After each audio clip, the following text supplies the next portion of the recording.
Boa noite, eu sou a Esther, professora de Biologia. Na aula de hoje a gente vai trabalhar com suporte em genética.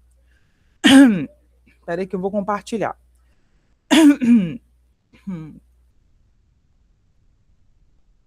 Eu vou mostrar, primeiro eu vou ler uma AD1 genético. Você já fez genética em outro período? Não, é a primeira vez.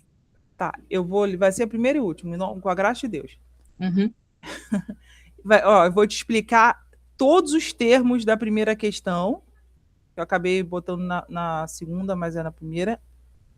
Vou explicar o que significa cada um desses termos e vou te mostrar um desenho esquemático e vou te dizer em qual página você vai encontrar isso aqui, tá? Vou até abrir a apostila online. Espera aí, rapidinho. Deixa eu ver se ainda tem, que eu acabei apagando algumas coisas para não ficar muito cheio. Mas não é difícil, não. Capítulo 4. Ó, você tá com a sua apostila de genética aí? Tô. Ó, vai no capítulo 4. No final do capítulo 4 tem os desenhos do formato do cromossomo. Não sei se é capítulo 4 ou capítulo 5, que eu não sei se com essas revisões eles mudaram o local. Que tem o DD, geração P. Não, acho que não é isso não. Não, é onde está. Tenta no final do capítulo 5, que está dizendo o tamanho dos cromossomos.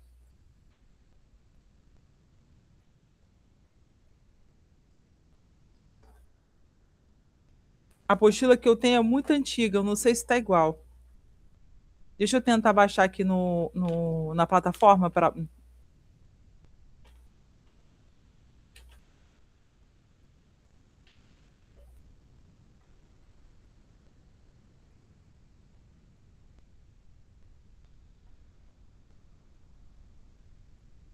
Eu baixei no celular, no computador eu não baixei. Peraí que eu vou abrir aqui já. Ó, vou entrar no contexto aqui para não quebrar o raciocínio. Em uma espécie 2n igual a 6, cada é um conjunto 2n igual a 6, ou seja, são... Ah, já abriu aqui, peraí. Porque tem coisas que é importante eu te mostrar o desenho para você identificar.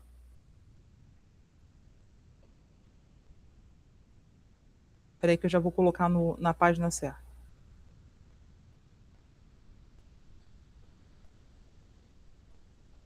Eu acho que eu sei. Comportamento do cromossomo na meiose, né? Metáfase, anáfase, telófase. Não, não. Deixa eu ver aqui rapidinho. Eu acho que nem é isso, não. Tá. Deixa eu tentar olhar aqui. É um negócio que fica no final do capítulo, uns desenhos de cromossomos. Vou te mostrar e você vai entender.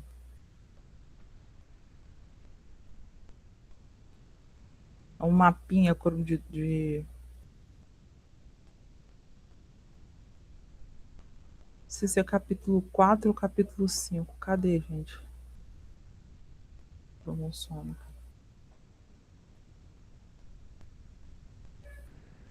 Espera aí, já estou chegando lá.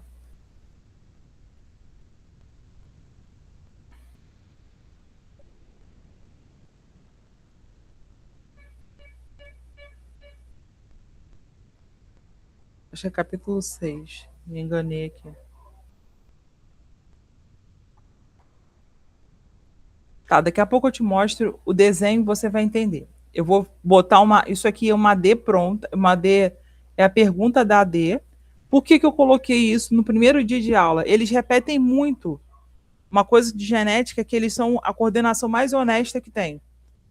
Porque eles repetem muito e eles botam o gabarito. Eles não têm menor vontade de sacanear, eles querem que você aprenda. Tudo que eles podem fazer para te ajudar, eles fazem.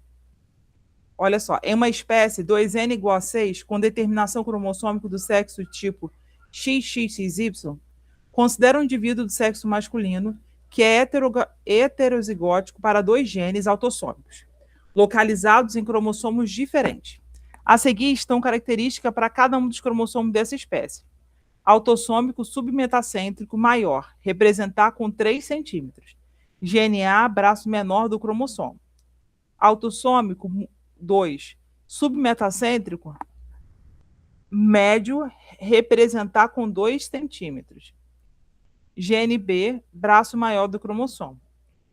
Sexual, metacêntrico, médio, representar com 2 centímetros. Sexual Y, acrocêntrico, pequeno, representar com 1 centímetro. Letra A. Faça o esquema dos cromossomos dessa espécie em uma célula do período G1 da intérfase.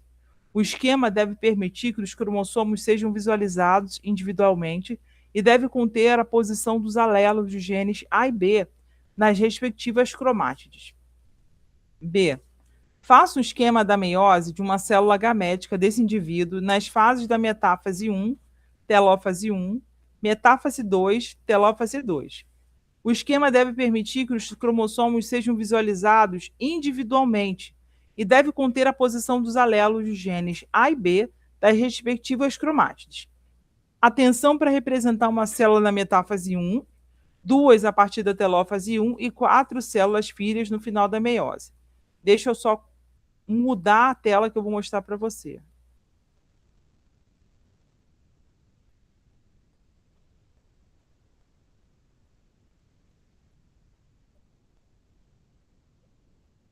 Ó, cada cromossomo ele tem um formato. Você está vendo esse desenho aqui? Ele não está na metade. Está vendo um cromossomo autossômico submetacêntrico maior, representar com 3 centímetros. GNA, braço menor do cromossomo. Ó, você está vendo que tem um traço no meio do cromossomo, tá vendo? Sim. Então, ele não está exatamente no meio, ele está na metade de cima.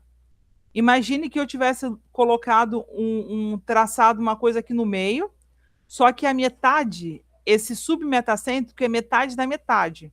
Então, o braço menor é essa pontinha pequena que está aqui, ó. Por isso que eu botei a letra A mais perto da pontinha pequena. Durante a reprodução, aqui, ó, tem esse círculo aqui representando a célula. Então, ele está na posição da metáfase. Ou seja, os cromossomos se dividiram ao meio, um que é a origem materna, que é o vermelho, e o outro que é a origem paterna, que é o azul. Cromossomo 2, autossômico 2, submetacêntrico médio. Esse desenho da letra B, ele tem que ser representado menor que o desenho da letra A. Já que na questão está pedindo para representar esse aqui com 3 centímetros e esse aqui com 2. Tanto um quanto o outro são submetacêntricos. Você percebeu que eles não estão na metade. Estão na metade da parte de cima.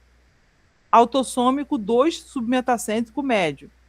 GNB, braço maior do cromossomo. Então, esse Bzinho, na hora. Isso aqui eu fiz no Word. Então, na hora de salvar, desconfigurou. Esse Bzinho tem que ficar na parte de baixo do cromossomo. Porque o braço menor é a parte de cima. O braço maior é a parte de baixo. Essa parte você entendeu? Mais ou menos. Ó. Imagine que você tá um X da Xuxa. Só que, quando você divide o X ao meio, a parte de cima e a parte de baixo, eles têm o mesmo tamanho, não é isso? Sim. Só que no caso que está falando ali, é submetacêntrico. Você pega uma pontinha de cima. Pior que eu não tenho como desenhar aqui, porque não mudou aquela. Não tem mais aquela.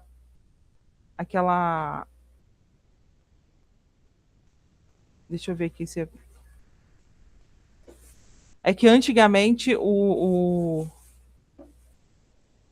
Antigamente o Google tinha um monte de funcionalidade, você conseguia desenhar e mostrar para o. Setinha de voltar. Oi?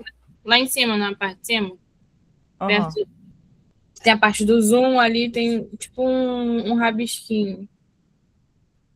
Aqui no Google? No Google Meet? Aí onde você tá. Ué, mas você não precisa ficar no Google Meet, você pode voltar na página do PDF. Ah, tá. Deixa eu tentar escrever aqui no PDF.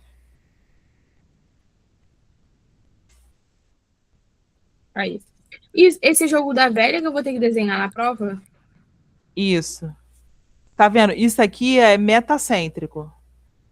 Esse X? Isso. Esse aqui, ó, é submetacêntrico. Esse Tá. aqui, ó, é acrocêntrico. Você tá vendo a diferença? Tô, mas eu não sei se é porque eu não peguei, mas eu não sabia dessa parte aí de metacêntrico, nunca nem ouvi falar. É, mas isso é importante porque você não presta atenção, porque é um pedacinho de um dos capítulos que fica escondidinho. Eu tô te Sim, falando eu isso só li o logo porque capítulo isso. 1. Oi? Eu só li o capítulo 1. Isso. No capítulo 1 tá falando para você sobre a divisão celular, não é isso? Sobre o tipo de ciclo de vida. Peraí. Tava falando Haploide, haplobionte, só a diplonte. origem das ideias sobre a hereditariedade. Ah, sim, sim. O ciclo celular começa a falar no capítulo 2. Então teve edição, porque o livro que eu tive aqui. Deixa eu tentar baixar aqui, peraí. Quer dizer, eu já baixei. Vou até abrir aqui, eu não sei onde eu botei. Deixa eu botar lá no capítulo 1. Para eu acompanhar para você, que eu tô indo na AD direto, para te treinar até chegar a AD mesmo, que eles demoram muito para chegar a AD. Já chegou. Já chegou a AD? Já. Poxa, geralmente eles demoram para chegar a AD. Me manda depois, porque eu não tenho acesso à plataforma. Mando. Bota lá no grupo, por favor. Aqui. Origem das ideias de hereditariedade. Então está falando sobre isso aqui é uma coisa que foi falado em grandes temas de biologia, sobre o neodarwinismo, o darwinismo, sobre o lamarquismo.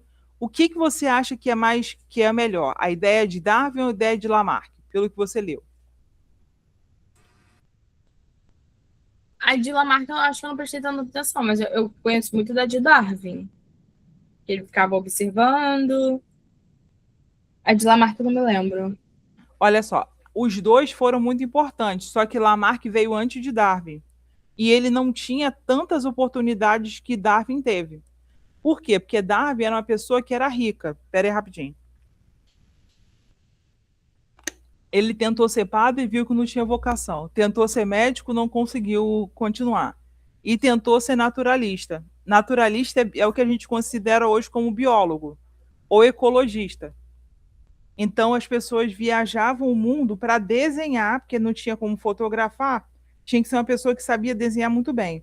Desenhar os animais, desenhar as folhas, as flores, tudo que ele via, ele desenhava. Então ele sabia que ele sabia desenhar muito bem e chamaram ele, como ele não tinha muita profissão, não tinha muito o que fazer, mas ele era muito curioso e inteligente, chamaram ele para viajar no Beagle, que é que é um avião, que é um navio que ia percorrer o mundo inteiro.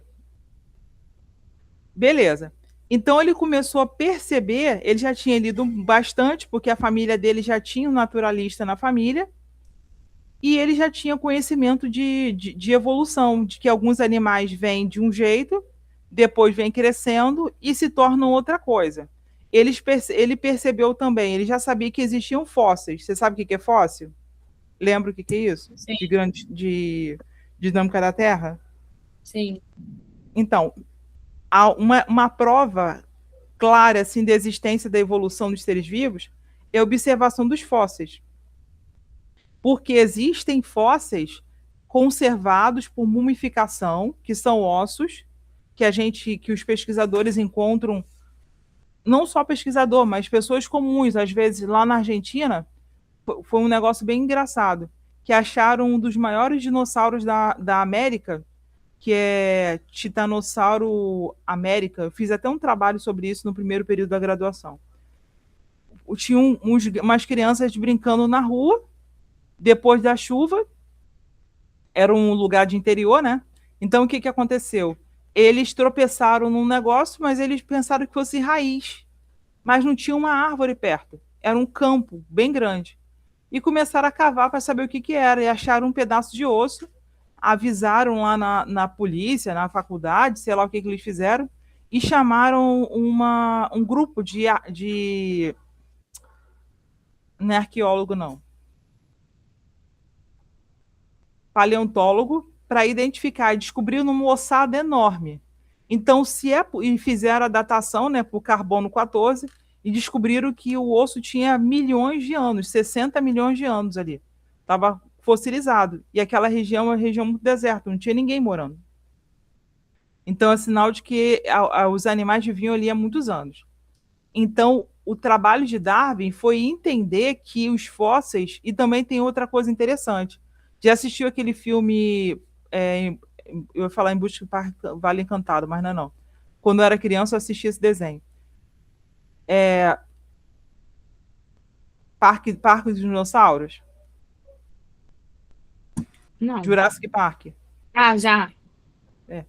Jurassic Park, ele fala muito que pode acontecer isso mesmo. Tem uma outra forma de fossilização chamada de âmbar. Sabe o que é isso? Eu acho que eu sei. Eu já ouvi falar já.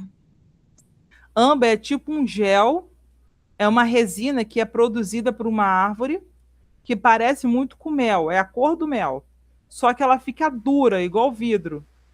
E quando ela solta essa resina pela árvore, a árvore solta pelo caule dela, acaba pegando um inseto ali. Então, o que acontece? O inseto morre ali dentro, como se estivesse congelado, e guarda todos os nutrientes dele, até tudo que tem dentro do estômago dele, quando ele estava comendo naquele momento, está guardado naquele âmbar. E já é uma segunda forma de conservação. A terceira forma de conservação é por cinzas. Às vezes, alguns fósseis de vegetais são guardados por cinzas vulcânicas, que conserva aquilo ali por muitos anos. É a terceira forma de fossilização. E tem uma quarta forma de conservação, que é congelamento. Não sei se foi ano passado ou ano retrasado, que cientistas da Rússia descongelaram um mamute. Por quê? Porque começaram a descobrir uma região lá da Rússia, do norte da Rússia, que era permafrost. Sabe o que é isso? Não. É uma região permanentemente congelada, que devido às alterações climáticas, essa região começou a se descongelar e expor uma série de seres vivos que estavam há milhões de anos congelados. O congelamento é uma quarta forma de conservação de seres vivos. Por que eu estou falando isso? Lamarck, ele não sabia algumas coisas que Darwin sabia. Então, ele só observava. Mediante a observação dele, foi muito inteligente as concepções que ele descobriu. Ele percebeu que um cavalo que come um determinado vegetal, se acaba o vegetal da parte baixa da árvore, ele vai procurar o vegetal na parte alta. Só que quanto mais alto é o pescoço do cavalo, mais fácil é dele conseguir se alimentar.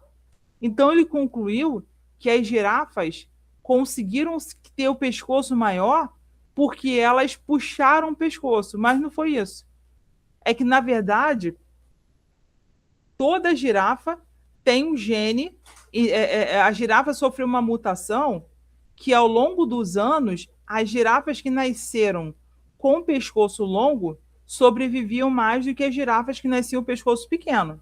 Até hoje existe girafa com pescoço pequeno, só que elas têm dificuldades de se alimentar e provavelmente não chegam à fase adulta. Já as girafas que nascem com tendência ao ter pescoço grande, elas conseguem se alimentar sozinha e conseguem chegar à fase adulta, reprodutiva e passa essas características para os filhos. Só que Darwin, ele sabia que existia alguma coisa que era passada de pai para filho e fazia o pai e o filho, a mãe e o filho serem parecidos. Então, o que, que aconteceu? Mendel, ele descobriu que existe uma coisa chamada gene. A partir das cálculos que Mendel fez para entender a possibilidade de transmissão de um caractere de pai para filho, é que foi inventado o neodarwinismo, que é juntar o conceito de gene de Darwin com o conceito de gene de Mendel. Espera aí que eu vou parar a gravação aqui rapidinho.